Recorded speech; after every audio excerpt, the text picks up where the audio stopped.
नमस्कार, मैं मयंक शर्मा आज की साइंस क्लास में आप सभी का स्वागत करता हूं। तो आज हम मिल रहे हैं बच्चों एक नए टॉपिक के साथ और इस टॉपिक का नाम है विद्युत धारा। चैप्टर नंबर 11 और कक्षा 10 का ये चैप्टर नंबर 11 जिसका नाम क्या है विद्युत धारा। बहुत ही मजेदार तरीके से और बहुत ही आसान शब्दों में हम इस चैप्टर को पढ़ने वाले हैं, तो जुड़े रहिएगा पूरे इस चैप्टर में। 7 नंबर का आपका ये चैप्टर है जो आपके लिए बहुत ही सरल पाठ बनने वाला है। तो चलिए शुरुआत करते हैं आज की इस क्लास की। देखिएगा बच्चों, बात कर रहे हैं विद्युत के बारे में। यह विद्युत आपके लिए कोई नया शब्द नहीं है। आपने आसमान में बिजली को चमकते हुए देखा होगा। धारा जो हमारे घरों में आ रही है और यह जो विद्युत चमक रही है आसमान में, इसमें अंतर क्या है, इन सभी के बारे में हम पढ़ने वाले हैं। तो आपने अपनी पुरानी कक्षाओं में यह जाना है कि जब भी दो वस्तुओं को रगड़ा जाता है तो किसकी उत्पत्ति होती है बच्चों? आवेश की। और इन आवेशों के कारण ही सामान्यतः विद्युत भी क्या हो रही है, उत्पन्न हो रही है। आपको यदि थोड़ी बहुत भी कक्षा 8 की मेमोरी है तो आपने वहां पर एक चैप्टर पढ़ा था जिसका नाम था प्राकृतिक परिघटना, और वहां पर आपने पढ़ा था कि मान लीजिएगा ये आपके क्या है, क्लाउड्स हैं, बादल हैं। तो इन बादलों के पास जो आवेश उत्पन्न हुआ है वो कौन सा है? Positive charge. और इसके नीचे एक नेगेटिव चार्ज क्या हुआ, उत्पन्न हुआ, परस्पर किससे? घर्षणों से। और फिर इसके नीचे हमारे पृथ्वी के तल के पास कौन सा चार्ज उत्पन्न हो गया? पॉजिटिव। जब यह चार्ज उत्पन्न हुआ तो प्लस इस माइनस को अट्रैक्ट करेगा, और अट्रैक्ट करेगा यानी आकर्षण होगा। तो इन आकर्षण के कारण क्या उत्पन्न होंगी बच्चों? चिंगारियां उत्पन्न होगी। और जो चिंगारी उत्पन्न हो रही है, ये चिंगारी ही हमें सामान्यतः इस आकाश में बिजली के रूप में दिखाई दे रही है। लेकिन चलो हम इतना तो समझे कि विद्युत जो है वो आवेशों से उत्पन्न हो रही है, लेकिन हमारा जो मेन टॉपिक है इस चैप्टर में वो है विद्युत धारा, और हम इसी की बात करने वाले हैं। तो चलिए अब सुनना, जैसे आपने घरों में देखा होगा कि हमारे माता पिता ये कहते हैं कि पति और पत्नी एक गाड़ी के दो क्या हैं, पहिए हैं, जो सही से यदि लग जाएं, सही से रहें तो जिंदगी सफल हो जाती है। वरना मम्मी चकला बेलन फेंक फेंक के मारे, है ना, यानी कि रोजाना क्या होगी, लड़ाइयां होंगी और चकला बेलन फेंकेंगे, पापा उधर से मम्मी इधर से फेंक रही है। ठीक इसी प्रकार से मेरे प्यारे विद्यार्थियों, यदि तार जो हैं वह तार सही से जुड़ गए तो धारा बह जाएगी, वरना फिर विस्फोट, कुछ ना कुछ उत्पात मचे जाएगा। अब बात कर रहे हैं हम विद्युत धारा की परिभाषा के बारे में।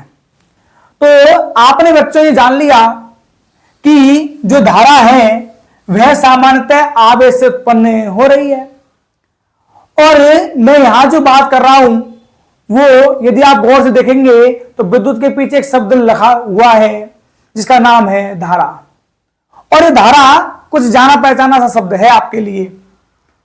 आपने सुना होगा जल की धारा, या फिर जब हमें कभी कोई चीज मांगनी होती भगवान से, भाई मेरे दीदी की शादी करवा दो, कि भाई की शादी करवा दो, कि मेरी नौकरी लगवा दो, कि भाई की नौकरी लगवा दो, कि दीदी की नौकरी लगवा दो, किसी भी कार्य के लिए हमारे घर वाले क्या कहते हैं कि भगवान ऐसा करवा दे, और मैं तेरे द्वार पे क्या चढ़ाऊंगा? दूध की धार चढ़ाऊंगा। क्या आपने सुना होगा कि भाई गोवर्धन बाबा तेरे क्या चढ़ा दूंगा? मैं दूध की धार चढ़ा दूंगा। धारा का मतलब क्या है? धार यानी धारा, दूध की धारा चढ़ा दूंगा मतलब दूध बहेगा, तभी तो आप उसे क्या कहेंगे? धारा कहेंगे। आप किसी तालाब में जो पानी भरा हुआ है आप उसे धारा नहीं कहते। जब नदियां बहती हैं तो आप कहते हो कि जल की धारा बह रही है। यानी कि बहना जो है, बहना ही क्या कहलाता है? धारा कहलाता है। और यहां क्या बह रहा है सामान्यतः प्यारे बच्चों? आवेश। तो यानी कि इस विद्युत धारा में क्या बहेगा? आवेश बहेगा। और जब आवेश बह जाएगा तो आप उसे क्या कहोगे, विद्युत धारा कहोगे। तो यानी कि आपके पास परिभाषा आ गई क्या, आवेश प्रवाह की दर, आवेश प्रवाह की दर क्या कहलाती है प्यारे विद्यार्थियों, धारा कहलाती है। तो एक परिभाषा आ गई अच्छी सी कि आवेश प्रवाह की दर क्या कहलाती है, विद्युत धारा। मात्र 4 शब्दों की परिभाषा है। अब जब आपके पास परिभाषा आ गई कि आवेश प्रवाह की जो दर है उसे हम क्या कहते हैं, विद्युत धारा कहते हैं। तो इस चैप्टर में जैसे ही परिभाषाएं आएंगी, परिभाषा के साथ साथ आपको क्या आएगा बच्चों, फॉर्मूला भी आना चाहिए। तो आवेश प्रवाह की दर क्या कहलाती है विद्यार्थियों, विद्युत धारा कहलाती है। अब मैं बात करूंगा यहां पर किसकी, धारा के सूत्र की। तो विद्युत धारा का सूत्र देखिए, आपको निकालना आना चाहिए, रट्टा नहीं मारना है। जब भी दर निकाली जाती है तो दर का मतलब क्या होता है, समय का भाग। किसका भाग बच्चों, समय का भाग। और आवेश जो होता है उस आवेश को सामान्यतः दर्शाते हैं या तो कैपिटल क्यू से या स्मॉल क्यू से। क्या कह रहा हूं, दोबारा सुनना, आवेश को तो किससे दर्शा रहे हैं, क्यू या कैपिटल क्यू से। और दर का मतलब क्या होता है,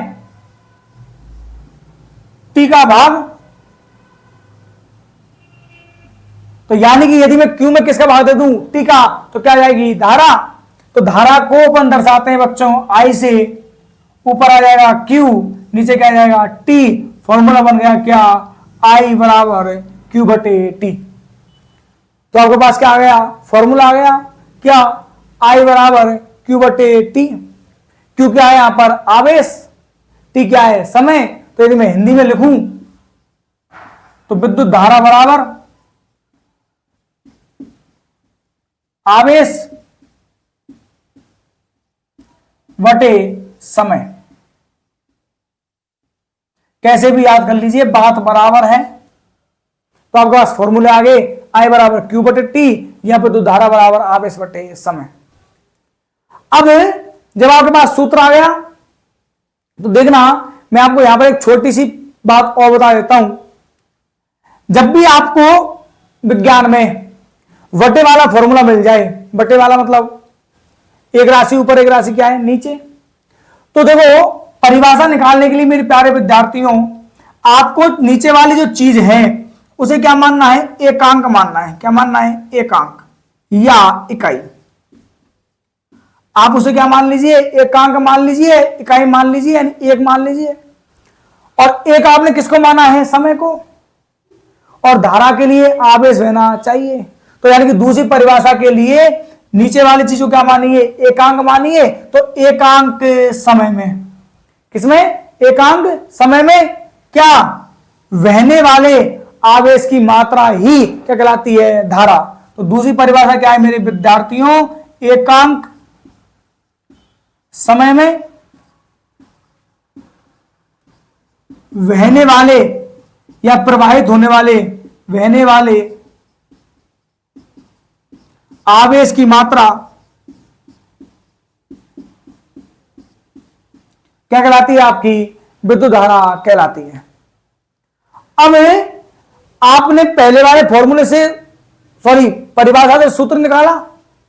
अब आप इस परिभाषा से क्या निकालेंगे, वापस से यह सूत्र क्या करेंगे, डिस्क्राइब करेंगे। देखना वापस इस परिभाषा से आता है नहीं आता फॉर्मूला। मैंने एकांक किसको माना है, समय को। और जब भी एकांक माना जाता है वो राशि कहाँ आती है बच्चों, नीचे। समय को किससे दर्शा रहे अपन, टी से। कंफ्यूज ना होइएगा, मैंने आपको पहले परिभाषा बताई, परिभाषा से फॉर्मूला निकालना सिखाया, फिर मैं आपको बता रहा हूं दूसरी परिभाषा, क्योंकि काम आएगी। बात याद रखना कि नीचे वाली चीजों क्या कीजिए, एकांक या इकाई कीजिए, यानी एक कीजिए। कब, बटे वाले फॉर्मूलों में। और जब आप नीचे वाली चीज को एकांक या इकाई कर देंगे तो आपने एकांक किसको किया है, समय को। तो एकांक समय में बहने वाले आवेश की मात्रा क्या कहलाती है, विद्युत धारा। इसके बाद अब मैंने कहा यह परिभाषा है आपके पास दूसरी। इस दूसरी परिभाषा से देखो मैं फॉर्मूला निकालना सिखा रहा हूं आपको, कैसे निकालते हैं। एकांक किसको माना आपने, समय को, यानी समय का आएगा नीचे।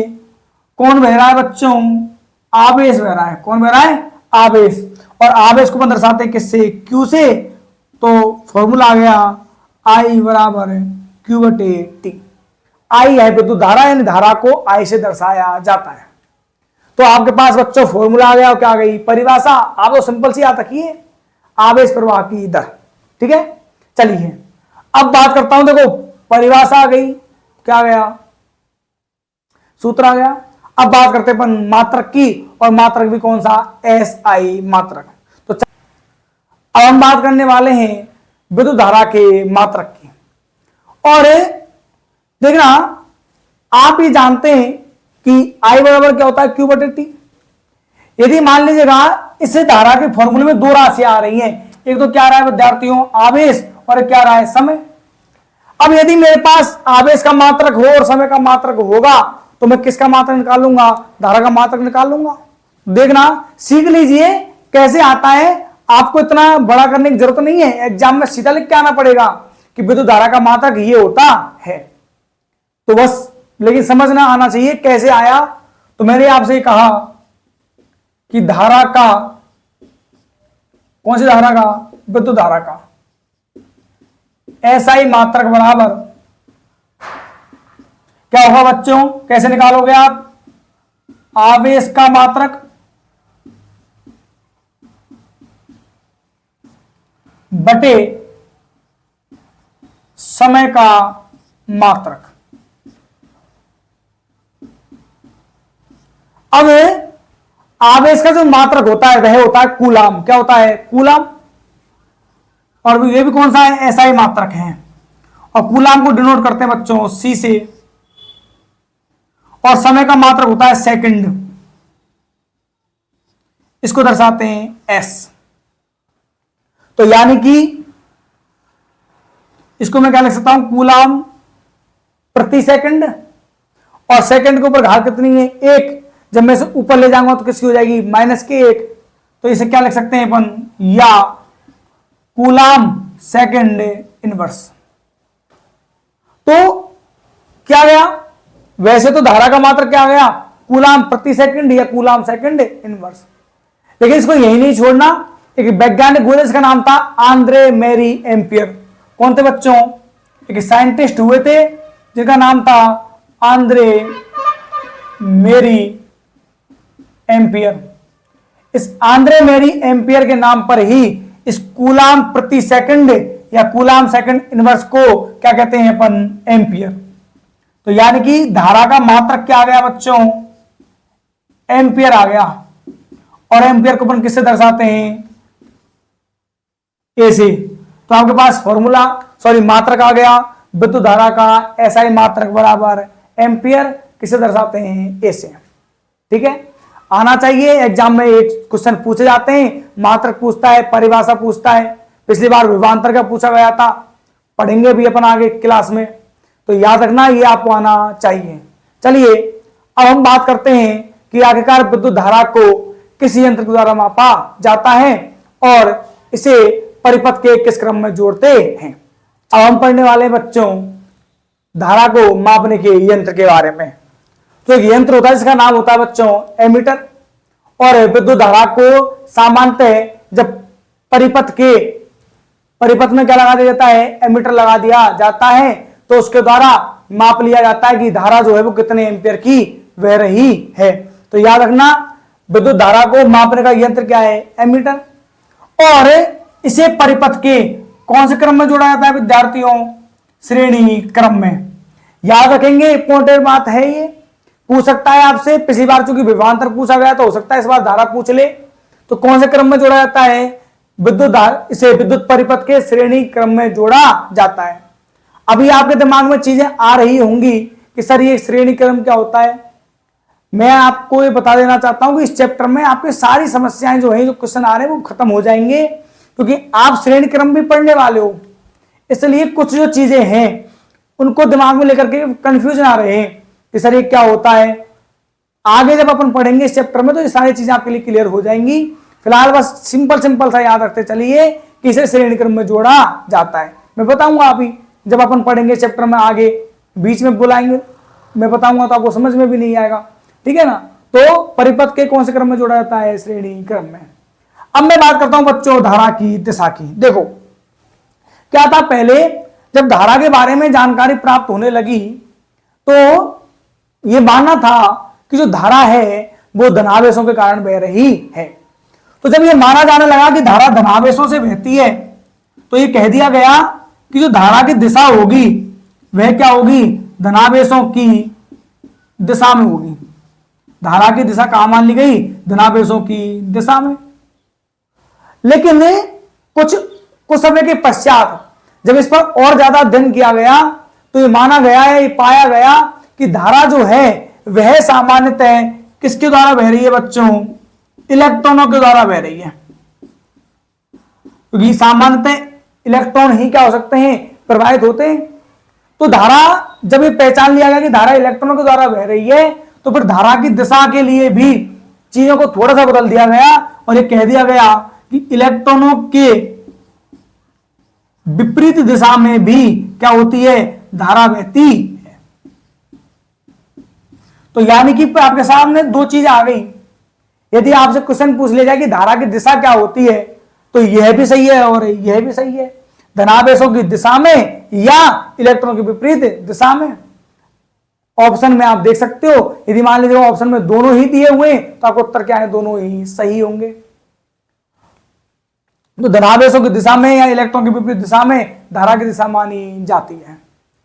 तो आज आपने पढ़ लिया, विद्युत धारा की शुरुआत की है आपने, और विद्युत धारा के बारे में आपने सामान्य जानकारियां पढ़ ली हैं। अगला हमारा टॉपिक होगा विभवांतर और उसकी हम चर्चा करेंगे अगली क्लास में। यदि वीडियो आपको पसंद आई हो तो ज्यादा से ज्यादा लाइक करें, शेयर करें और चैनल को सब्सक्राइब करना ना भूलें। मिलते हैं अगली कक्षा में एक नए टॉपिक के साथ। तब तक के लिए अपना और अपने परिवार का ध्यान रखें। जय हिंद, गुड बाय।